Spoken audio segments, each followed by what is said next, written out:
The afternoon sun burned bright over a quiet suburban street in Georgia, white fences, trimmed lawns, and the kind of peace that hides behind fake smiles. Marcus Reed, a 32-year-old tech worker, stood outside his new home, crouched near the router box on the wall. He'd just moved in last week and was setting up his Wi-Fi. That's when he heard the voice. "What do you think you're doing?"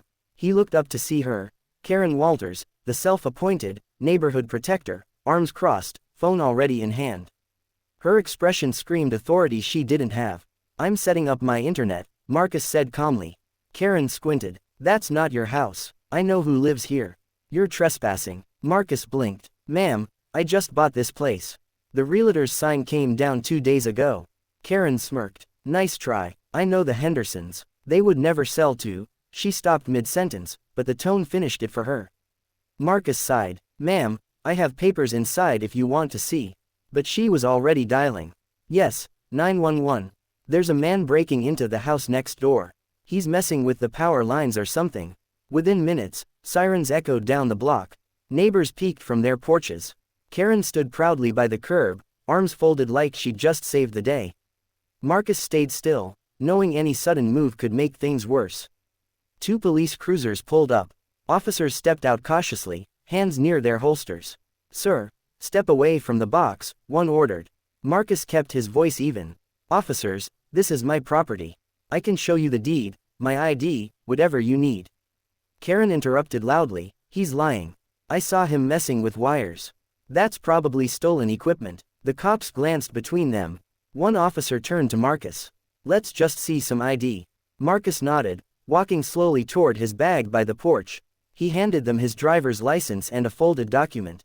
The officer unfolded it, scanning the details, then his brow furrowed. "Ma'am," he said to Karen, "you said the Hendersons owned this home, right?" "Yes," she snapped. "For 20 years. He's just..." The officer cut her off, holding up the paper.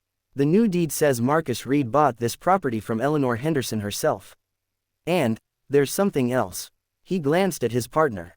"Run his name." A few seconds later, the radio crackled. "Confirmed. Marcus Reed, Federal Cybersecurity Investigator, Department of Justice." The crowd went silent. Karen's face turned white. Marcus exhaled slowly, finally looking her in the eye. "You wanted to make sure I wasn't supposed to be here. Well, now you know. I'm the guy who helps catch people who hack into others' Wi-Fi." The officers exchanged looks, one even trying not to smile. Karen stammered, I didn't know." Marcus tilted his head. "You never asked." The officers turned toward Marcus's open laptop on the porch table. A few lines of code flickered across the screen, a live network scan in progress. One of the cops leaned closer, puzzled. "What's all this?" Marcus smiled faintly. "My work. I'm setting up a security sweep for my home network, and maybe checking if someone nearby's been hijacking other people's signals." Karen scoffed. "Oh please, now you're trying to sound like some hacker hero." The officer shot her a sharp look. "Ma'am, please let him explain." Marcus tapped a few keys. "See this?" He pointed to a signal name blinking red on the monitor. "That's an unauthorized connection. Somebody's been piggybacking off multiple Wi-Fi networks on this street. Probably using a booster from their own home." The second cop raised an eyebrow. "You can trace that?" Marcus nodded, his tone cool but deliberate. "Already did." He turned the laptop so both officers could see. A small map appeared, several signals clustered, all linking back to one IP address. The address belonged to Karen Walters. The silence was instant. The officers stared at her. "Ma'am," one finally said, "is your Wi-Fi router named Queen Karen _24? Her jaw dropped. What? How do you?" Marcus leaned back slightly. "Because it's been running a signal extension from your property to at least 4 neighboring homes. Including mine." Karen's voice trembled. That's not possible." "Oh, it's possible," Marcus replied calmly. "You were using an old router encryption. The same one hackers exploit. You probably thought you were just getting better speed. But technically, you've been committing data theft." The first officer crossed his arms. "Ma'am, we'll need to take a look at your router." Karen's face went red. "This is insane. He's making this up." But when the officers followed her inside and checked, the truth hit hard. The router was overloaded, with multiple MAC addresses linked from homes she didn't even own. "Ma'am," the officer said flatly, "you've been illegally extending and accessing private networks." That's a federal issue. Karen's voice cracked. I didn't know. I thought the internet was just. Marcus stood quietly at the doorway. Shared. No, ma'am, just like this neighborhood, it's not yours to control. The officers exchanged glances. One sighed. Ms. Walters, you'll need to come with us to answer some questions. As they led her to the patrol car, neighbors whispered behind their fences. Karen tried to speak, but the sound of her own voice now felt small. Marcus stood under the afternoon light, folding his laptop closed. Funny, he said softly, watching her go. You called 911 on a black man for changing his Wi-Fi, and ended up being the one they had to disconnect. By the next morning, the story was everywhere. Someone from across the street had filmed the entire scene, from Karen shouting, "He's trespassing," to the moment the officers discovered she was the one stealing Wi-Fi. The clip hit social media overnight, racking up millions of views.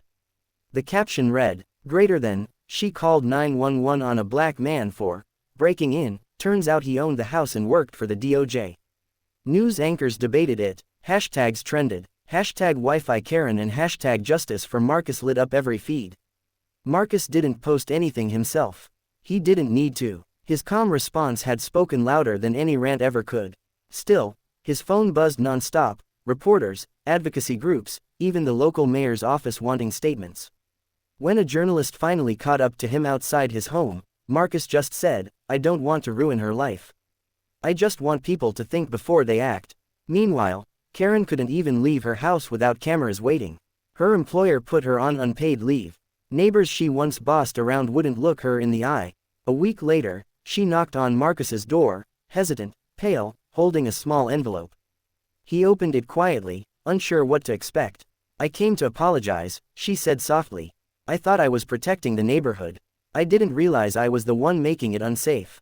Marcus looked at her for a long moment, then nodded slowly. "You didn't see me as a neighbor," he said quietly. "You saw me as a threat. That's the part that needs to change." She lowered her eyes. "I know. I deserve what's happening." He shook his head. "No one deserves hate. Just learn from it. Next time, start with a question, not a call." She nodded, tears in her eyes, and handed him the envelope. Inside was a handwritten note, a donation receipt to a community tech program for kids in underserved areas, made in his name. Marcus smiled faintly. This is a good start."